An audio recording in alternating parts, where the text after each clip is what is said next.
The United Kingdom Health Culture, London, England, 2010.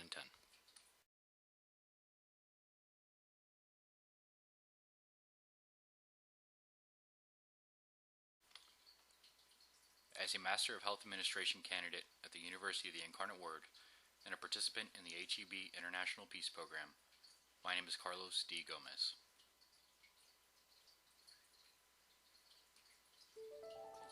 The United Kingdom offers one of the truest and certainly the largest forms of socialized medicine in the world. While this may be seen as a bad thing in the United States, the majority of UK residents enjoy their right to health care and support the expansion of their health system, as opposed to scaling back services and therefore a reduction in taxes. The definition of socialized medicine, one that is often confused and distorted in American political rhetoric, is government-owned and operated healthcare, which is financed through public funding mechanisms. The National Health Service, or NHS, established July 5, 1948, is based on the egalitarian notion that healthcare should be provided to all, regardless of wealth. In fact, the three core principles embodied by the NHS are 1. Meets the needs of everyone, 2. Services free at the point of delivery, and 3. Access is based on clinical need, not the ability to pay. This point of view is not unique to the United Kingdom. In fact, nearly every European country has enacted some form of healthcare system that demonstrates this approach to delivery. Even in the United States, we have found that a majority of Americans are in favor of the ability of all citizens to access care when needed. The NHS is managed by the Department of Health, much akin to our Health and Human Services Department.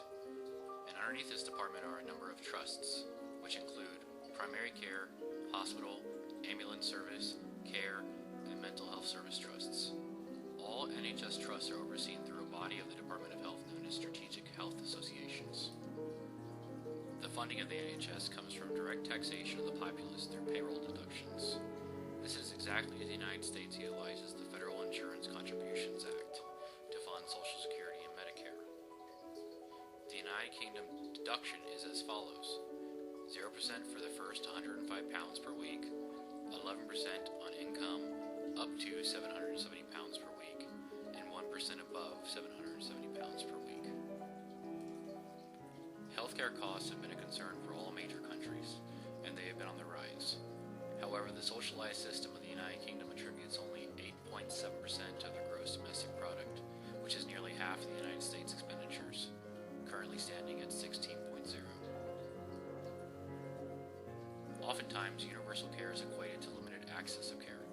However, in terms of hospital beds per capita, the United States and the United Kingdom have approximately the same, with the US at 3.1 and the UK at 3.4 beds per capita. As part of my research, I contacted several stakeholders in the UK for their observations. Dr. Gerant Lewis, who previously worked as a hospital internist for 5 years and is now conducting policy analysis and research on behalf of the Newfield Trust, believes that there is no such thing as the U.S. healthcare system. It is a series of overlapping systems, and some patients fall through the net. The NHS, however, offers comprehensive universal care. Given that, it is noteworthy that the United States life expectancy is currently at 77.9 years, and the United Kingdom stands at 79.7, approximately 2 years improved. Emergency care in the UK is very similar to that of the United States, in that all persons will be treated regardless of ability to pay. However, the US system only requires the physician to stabilize the patient, thus leaving them in the precarious position of locating continued healthcare treatment. In the UK, the patient will not only be stabilized, but provided a continuum of care. One of the standard criticisms cited regarding the NHS and socialized medicine in general refers to patient wait times. However, in an interview with Dr. Tom Marshall, a public health senior lecturer at the University of Birmingham, I found otherwise. Dr. Marshall quotes, "Within recent years, the problem of waiting lists has been substantially reduced by imposing financial penalties on hospitals that fail to meet targets. For many elective procedures, the maximum permitted wait from referral to surgery is 18 weeks.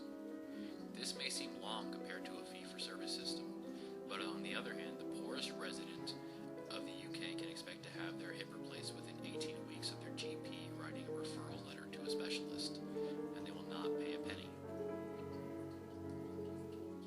As previously stated, the NHS system exemplifies the egalitarian theory, meaning healthcare is a right for all. However, it must be noted that the UK system also accounts for clinical need, meaning that non-urgent care patients are often put on a waiting list. This indicates the intrusion of the utilitarian theory, a point of view that emphasizes a mixture of criteria to maximize public utility. However, given all the successes of the UK, we know that they are also experiencing an increase in costs related to the aging of population, increased technological costs, and the desire to improve quality without decreasing access. In the UK, the barriers to access are very different than the United States. They are not financial, but tend to be geographical, social, and linguistic.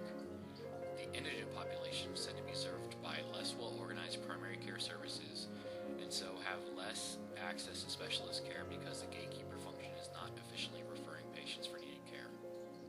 In addition, patients may be physically distant from health facilities, a problem that U.S. rural residents experience.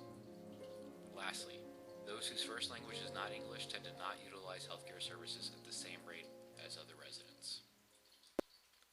Even so, as the United States embarks on implementing the historic healthcare reform legislation over the next several years, it is clear that our system will not even comparably match the health equity that UK residents have derived benefit from for over 60 years now. In fact, as Dr. Lewis conducted analysis on the United States healthcare reform legislation, he concluded that the new law will increase access to care for many, not all, but will in no way address the issues which lead to the rising cost of healthcare. Ultimately, the United States healthcare system